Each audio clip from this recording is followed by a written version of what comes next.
Hey guys, welcome back to Beardman Comics. In this episode, I'll be talking about the iPad Air and how does it compare with my iPad Pro.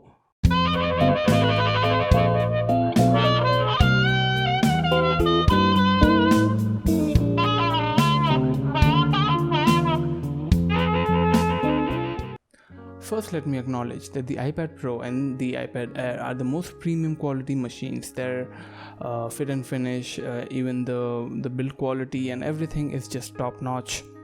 And you can easily call them the Tesla of tablets, with the fit and finish quality of a Rolls Royce perhaps. Be it the design, the paint job or the dimensions, they are exactly identical. Needless to say that the iPad Air can fit any iPad Pro cases that includes the Magic Keyboard. Despite all the similarities on the outside, these iPads have a few differentiating elements on them. The iPad Pro has a larger camera bump, and if you look closely you will see that the iPad Pro gets slightly thinner bezels on its screen, while the iPad Air gets a larger power button which also doubles up as a fingerprint scanner. And I think that's a nice touch. And by now you must have known that I am so much interested in this comparison that I went ahead and did a quick illustration on the iPad Air. I wanted to see the difference, especially the screen refresh rate. The iPad Air gets a 60Hz screen while the iPad Pro gets a 120Hz screen. And the point to note here is that I have been using a 120Hz screen for more than 3.5 years, because before this iPad Pro that I am using right now, I had an iPad Pro 2017 with 10.5 inch that too had the same screen. So the comparison of the 60Hz with the 120Hz was something I was very much excited to see. So let's start with the prices. The 2020 iPad Pro 11-inch that I own starts at 72,000 rupees. Add to that an Apple Pencil and it goes up to 83,000 bucks. While you can get the base variant of the iPad Air for 55,000 rupees, and with the Apple Pencil it will cost you 66,000 bucks. So there is a whopping 17,000 rupees difference. Alright, so where does that money go? So for instance, my iPad Pro gets an ultra-wide camera and a LiDAR sensor along with the primary camera.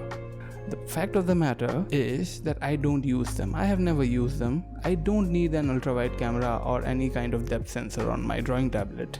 I need those on my phone, especially the ultra-wide camera, but I don't have that. And at times I feel very stupid and frustrated because I have gone out somewhere and I've seen a landscape and I think that a wide-angle camera would be perfect to shoot this, in Vince Gilligan style for that matter. But then I realized that my phone doesn't have that ultra-wide camera, but I have that camera on my iPad which is sitting on my table. So I feel stupid. I don't want to feel stupid, so I don't need that camera. Moving on, let's talk about the speaker system and the sound quality. Though this is not the most art related stuff, but let's get over it quickly. The iPad Pro has a quad speaker setup. The sound of it is phenomenal, trust me. While the iPad Air has 2 speakers and they sound better than decent. So let me paint a scenario for you. One fine day you are just enjoying your iPad Air and you are listening to good music and you are loving every bit of it. Then a douche arrives in that room, pauses the Imagine Dragon music, fishes out his iPad Pro, and you know what he does. And then you realize that iPad Pro sounds much better. But at that point you have this epiphany that you have just saved 17,000 rupees. And with that money you can easily get one of these. This is a good quality wireless earbuds. This is from Samsung, it's the Galaxy Buds. Alright, and it works just fine. The sound quality is very decent. It has transparency mode, which is a premium feature. Also, it has wireless charging, Type-C connectivity, and the battery life is just great. And it will only cost you 8,000 bucks. You are still left with 9,000 rupees.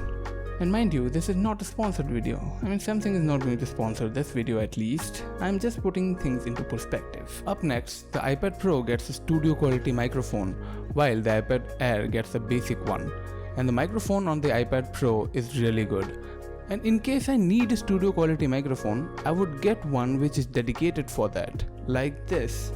This is Fifine microphone. It has great audio quality and the condensation is quite good. You are listening to me through this one and you can figure it out on your own that whether my voice quality is good or bad. If you find it a little bit poor though, this might be because of my voice. I sound funny at times. and this entire setup is going to cost you 4,000 rupees. You are still left with 5,000 bucks. What do you do with that?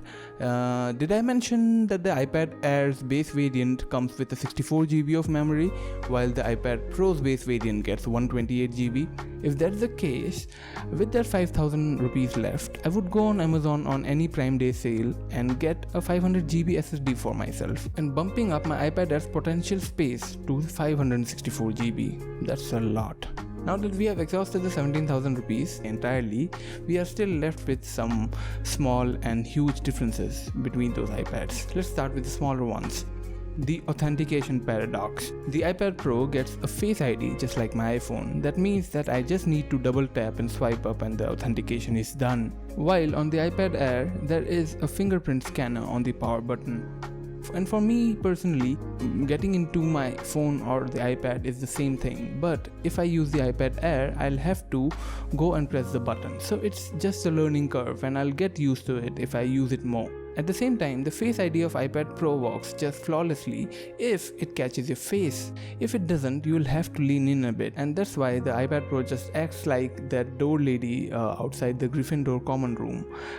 Very annoying. While if you have gotten accustomed to the fingerprint scanner, then the process of getting into the iPad Air is also very flawless. Moving on, let's quickly discuss the battery performances of both the iPads. Alright, listen to this very carefully. Irrespective of whichever iPad you use, the battery performance is phenomenal. I mean, whenever you look at the battery widget, you will be up with all smiles. It refuses to quit on you. And I know some nerd is sitting out there and saying that iPad Pro's battery is chugging out more performance and a 120Hz refresh rate, and the iPad Air's battery is just the same, so it should be performing much better. I think it does, but it doesn't matter because the iPad Pro's battery is excellent. And where it gets a little bit funny is the charging situation. The iPad Pro gets an 18-watt charger, while the iPad Air gets a 20-watt, and they both look exactly the same. And just a fun fact for you, the 20-watt charger was launched for 1,800 bucks alongside the iPhone 12s. Until then, the 18-watt charger was available in the market for 3,500 rupees. That's almost double. Now let's get to the seriousness of this discussion. The performance. Despite of having the older chip, the iPad Pro performs much better because it gets 6GB of RAM as opposed to iPad Air's 4GB of RAM. This difference in performance is also reflected on Procreate, but not in your experience or whatever. It is reflected in the layer settings. The same canvas on iPad Pro will support 164 layers while it only allows 134 layers on the iPad Air. Another example, that these paintings behind me, they are huge in size, and I used about 5,000 to 3,500 pixels canvas. It's huge, and my iPad Pro provided me with 42 layers, while the iPad Air can do that in 34 layers. So in conclusion, the iPad Air is about 80% as powerful as the iPad Pro, especially while using Procreate. And the catch is that when I painted them, I did not use more than 8 or 9 layers, which means that I'm just using 30% of iPad Air's performance. In case of freelance project, you might have to deal with a lot of layers. In those cases, the iPad Air might struggle a little bit, but I would have opened up another canvas and do the other stuff in that and then merge them later on. It won't be a huge hassle for me for now. And as I reach towards the end of this painting, I face the main question: would I choose a 60Hz screen over the 120Hz after almost using it for 4 years? Let's break it down a little bit. There is a significant and visual difference of the screen refresh rates on both the iPads. Frankly speaking, switching over between both these devices constantly made the difference more evident. The iPad Pro's ProMotion display is butter smooth, especially while scrolling through the home screen and the menu system in the settings. But 5 minutes into the artwork in iPad Air and I was totally clueless at which iPad I was using. There's a strange feeling because it's just a 60Hz screen. I should be feeling the difference, but I didn't. The animation on the iPad Air was so smooth. I was struggling to find some inconveniences, and at last I couldn't. Let me paint another scenario for you. If I were drawing on this iPad Air and I had to go to the washroom, when I was there, somebody comes in, switches the iPad Air with the iPad Pro, loads up the same drawing and leaves, and then I come back and I start drawing. If you ask me that which iPad I'm using, I would tell you that I'm using the iPad Air because there is absolutely no difference. I mean, fundamentally there should be some, but I couldn't see any, and that's my raw experience of it. So the final verdict is here. If the iPad Air is your first iPad, congratulations, it's a great deal for you. If you have been using the basic iPads with the first generation pencil and you want to upgrade your iPad, still the iPad Air is a better option for you, and I would ask you to skip the iPad Pro and save the 17,000 bucks easily, or you could wait for the newer models of iPad Pros, which will be expensive but they might have a lot of power in them. But the amount you are spending and the value you get in terms of drawing experience, the iPad Air is a bargain. And lastly, for people like me who have been using the 120Hz screen iPad Pro for a while, I have used the older version of the iPad Pro for 2.5 years, and then I had to upgrade to a newer one. So would I be choosing the iPad Air over the iPad Pro? It's not just the question about practicality, but it's also a little bit of spirituality. I mean, I'll have to suppress my ego if I go ahead and choose the 60Hz screen. But at the same time, if I hadn't tested the iPad Air, I would have easily gone ahead and got the iPad Pro for myself.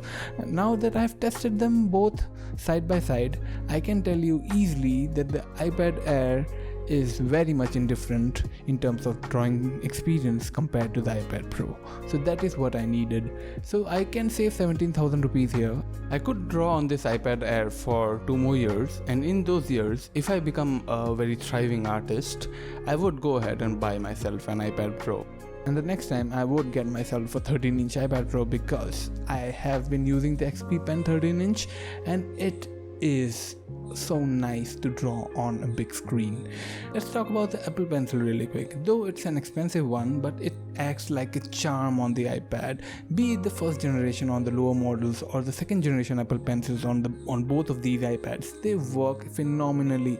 It is the closest you can get to traditional paintings and artworks. I'll go ahead more and say that it is very much adjacent to the traditional art form while keeping the quirks of the digital art form. And this is my comparison of the iPad Air and the iPad Pro. I hope you found it interesting and helpful. Thanks for watching this video. I'll see you in the next one. Bye.